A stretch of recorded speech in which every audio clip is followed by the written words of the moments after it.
दिल्ली का वो घर जहां सत्ता बदली, इतिहास नहीं। आजादी के बाद दिल्ली में सत्ता की इमारतें तय हो रही थीं। वायसराय हाउस बना राष्ट्रपति भवन और तीन मूर्ति भवन बना सत्ता का दूसरा सिंहासन। तीन मूर्ति भवन, जहां सत्ता नहीं बल्कि इतिहास सांस लेता था। जवाहरलाल नेहरू ने इस भवन को अपना निवास बनाया।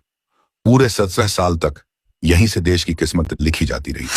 फिर एक दिन नेहरू चले गए और कुर्सी पर बैठे लाल बहादुर शास्त्री, सादे, ईमानदार, बिना तामझाम के नेता। देश उन्हें जानता था, पर दिल्ली की सत्ता नहीं। जब शास्त्री जी तीन मूर्ति भवन में रहने पहुंचे तो सत्ता के गलियारों में एक आवाज गूंजी, आपकी हैसियत नहीं है नेहरू के भवन में रहने की। ये शब्द थे इंदिरा गांधी के। शास्त्री जी रुके, न कोई जवाब, न कोई विरोध। उन्होंने सिर झुकाया और एक छोटा सा घर चुन लिया, क्योंकि कुछ लोग सत्ता के लिए लड़ते हैं, कुछ सेवा के लिए। फिर ताशकंद गया, भारत का प्रधानमंत्री, और वहीं रहस्यमयी तरीके से हमेशा के लिए चुप हो गया। तीन मूर्ति भवन फिर खाली था, लेकिन सत्ता कभी खाली नहीं रहती। उस भवन को बना दिया गया नेहरू संग्रहालय। गद्दा, तकिया, रजाई, चश्मा, घड़ी, सब सजा दिया गया। यहां तक कि निजी तस्वीरें भी। इतिहास नहीं, वंश की पूजा शुरू हो गई। लेकिन एक सवाल अनसुना रह गया, क्या बाकी प्रधानमंत्रियों का कोई इतिहास नहीं था?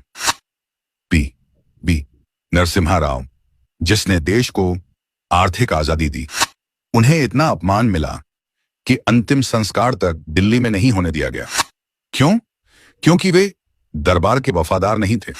समय बीतता गया और राजनीति के आकाश में एक नया सूरज उगा। नाम था नरेंद्र मोदी। शोर नहीं, नारे नहीं, बस काम। मोदी ने कुछ कहा नहीं, उन्होंने बड़बड़ाकर इतिहास को बोलने दिया। तीन मूर्ति भवन के बंद कमरों की चाबियां निकाली गईं। एक नहीं, पूरे 18 कमरे। हर कमरे में एक प्रधानमंत्री की कहानी, नाम, योगदान, संघर्ष, फैसले। अब नेहरू अकेले नहीं थे, इतिहास सबका था। बराबरी की सांस लेने लगा। फिर आया सबसे बड़ा फैसला, जिसने कई लोगों की नींद उड़ा दी। जवाहरलाल नेहरू संग्रहालय अब कहलाएगा प्रधानमंत्री संग्रहालय। ना नाम मिटाया गया, ना किसी को छोटा किया गया, बस इतिहास को बराबरी दी गई जो दशकों से रोका गया था। 14 अप्रैल, अंबेडकर जयंती के दिन उद्घाटन। एक संदेश बिल्कुल साफ था, देश किसी एक परिवार का नहीं। मोदी ने कहा, हमारे लिए सब प्रधानमंत्री बराबर हैं। दल कोई भी हो, सम्मान सबको मिलेगा। 271 करोड़ की लागत, 10,000 वर्ग मीटर का इतिहास।